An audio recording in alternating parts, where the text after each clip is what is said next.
ಶಿವಮೂರ್ತಿಯವರೇ,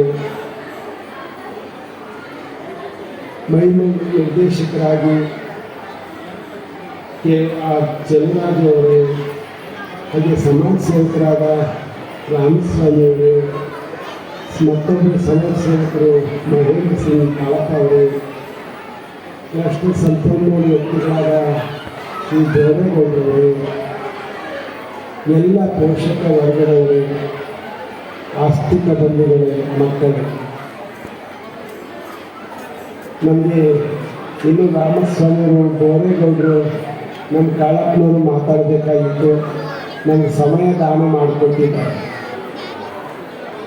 ಯಾಕೆ ಅಂದರೆ ನಿಮ್ಮ ಬಯಕೆಗಳನ್ನು ನಿಮ್ಮ ಮುಖದಲ್ಲಿರುವಂಥ ಏನು ನೋಡಬೇಕು ಅಂತ ಕಾಯ್ತಾ ಇದ್ದೀರೋ ಆ ತುಡಿತ ಅವ್ರಿಗೆ ಅರ್ಥ ಆಗಿಬಿಟ್ಟಿದೆ. ಹಾಗಾಗಿ ನಮ್ಗೆ ಸಮಯ ದಾನ ಮಾಡಿಕೊಟ್ಟಿದ್ದಾರೆ. ಒಂದು ಕಡೆ ಈ ವಿದ್ಯೆಯ ಬಗ್ಗೆ ಬಹಳ ಅಮೂಲ್ಯವಾದ ಮಾತನ್ನು ವಿದ್ವಾಂಸರು ಹೇಳ್ತಾರೆ. ನ ಚೋರಹಾರ್ಯ ನ ಭ್ರಾತೃಭಾಜ್ಯ ನಜ ಭಾರತಾರು. ಕಳ್ಳರು ಈ ವಿದ್ಯೆಯನ್ನು ಅಪಹರಿಸೋಕ್ಕಾಗೋದಿಲ್ಲ, ಅಣ್ಣ ತಮ್ಮಂದರು ಭಾಗ ಮಾಡ್ಕೊಳಕ್ಕಾಗೋದಿಲ್ಲ ಅಂತ. ಆಮೇಲೆ ಇದನ್ನು ಕಲಿತಷ್ಟು ಜಾಸ್ತಿ ಆಗುತ್ತಂತೆ. ಅಂದರೆ ಕಡಿಮೆ ಆಗೋದಿಲ್ಲ. ನಾವೇನಾದರೂ ₹100 ಇದ್ದರೆ ನಾವು ಖರ್ಚು ಮಾಡ್ತಾಯಿದ್ರೆ ಅದು ಕಮ್ಮಿ ಆಗಿಬಿಡುತ್ತೆ. ಆದರೆ ವಿದ್ಯೆ ಹಾಗಲ್ಲ, ಎಷ್ಟು ಕಲಿತ್ರೂ ಅದು ಜಾಸ್ತಿ ಆಗ್ತಾ ಇರ್ತೀವಂತೆ. ಅಂಥ ವಿದ್ಯೆಯನ್ನು ನಮ್ಮ ಮಕ್ಕಳಿಗೆ ನೀವು ಕೊಡ್ತಾ ಇದ್ದೀವಿ.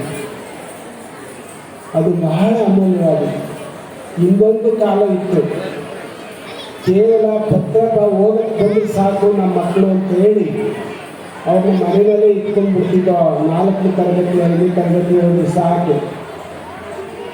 ಅದು ಹೋಗಲಿ, ಗಂಡು ಮಕ್ಕಳಿಗೆ ಅಷ್ಟಾದರೆ ಹೆಣ್ಣು ಮಕ್ಕಳಿಗಂತೂ ಹೈಸ್ಕೂಲ್ ಮೆಟ್ಲತ್ತಕ್ಕೂ ಬಿಡ್ತಿರ್ಲಿಲ್ಲ, ಅಥವಾ ಕಾಲೇಜ್ ಓದಲಿಕ್ಕೂ ಬಿಡ್ತಿರ್ಲಿಲ್ಲ ಹೆಣ್ಣು ಮಕ್ಕಳಿಗೆ. ಅದು ಆ ಕಾಲ. ಆದರೆ ಕಾಲ ಬದಲಾವಣೆ ಆಗಿದೆ. ಈಗ ನೀವು ವೇದಿಕೆಯಲ್ಲಿ ಬಹುಮಾನವನ್ನು ತೆಗೆದುಕೊಂಡಾಗ ನೋಡಿದ್ರೆ ಹೆಚ್ಚಿನ ಮಟ್ಟದಲ್ಲಿ ಗಂಡು ಮಕ್ಕಳಲ್ಲ, ಹೆಣ್ಣು ಮಕ್ಕಳೇ ಜಾಸ್ತಿ. ಹೆಣ್ಣು ಮಕ್ಕಳು ಇವತ್ತು